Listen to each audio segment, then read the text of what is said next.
Bienvenue au Starter du jour pour bien démarrer sa journée. Aujourd'hui, une passion efficace. Vous savez, dans la vie, on va tous être passionnés de différentes choses. Et j'aimerais vous encourager au-delà de la passion, parce que c'est pas la passion qui est le plus important, c'est où se situe ta passion pour qu'elle soit efficace. Si par exemple, la passion, une des choses qui symbolise la passion, c'est le feu.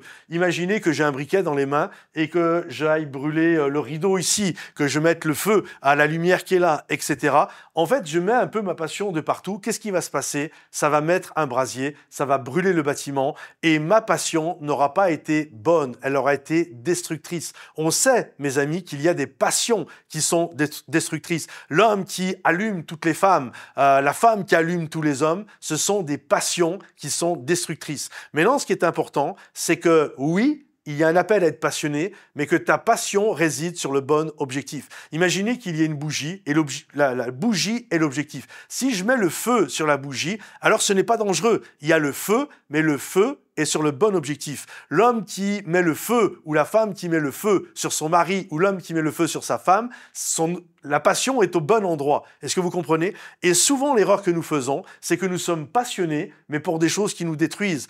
Il y a un appel, oui, sois passionné, faut que tu aies le feu, mon ami, mais ton feu doit être au bon endroit. Il doit se situer à l'endroit exact que Dieu a prévu depuis toute éternité. Jésus était un passionné. La passion de Jésus, c'était les âmes, c'était toi, c'était moi. Et lorsqu'il est rentré dans le temple, il a vu des marchands qui étaient là sur le parvis des gentils. Et la Bible nous dit que le zèle de sa maison l'a dévoré. Il a renversé la table des marchands. Pourquoi? Parce qu'ils étaient à l'endroit où il devait y avoir ceux qui ne connaissaient pas Dieu. Et la passion de Dieu, ce sont les âmes. Et c'est pour ça qu'il a viré les marchands du temple. C'était pas grave qu'il y ait des marchands quelque part à Jérusalem, parce que les gens venaient de loin, et c'était bien qu'ils puissent acheter les animaux.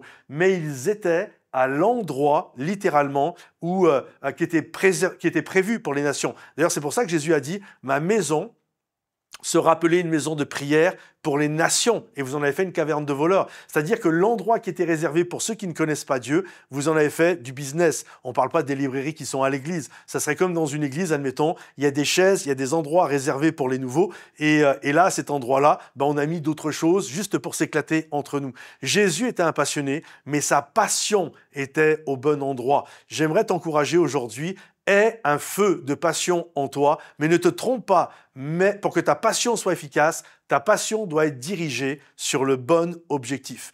Que le Seigneur te bénisse, que le Seigneur t'encourage à travers ce starter. Et je vous dis à bientôt sur l'un de nos sites, que ce soit Momentum Bordeaux, Momentum Paris ou Momentum Bruxelles. À bientôt les amis. Bye bye.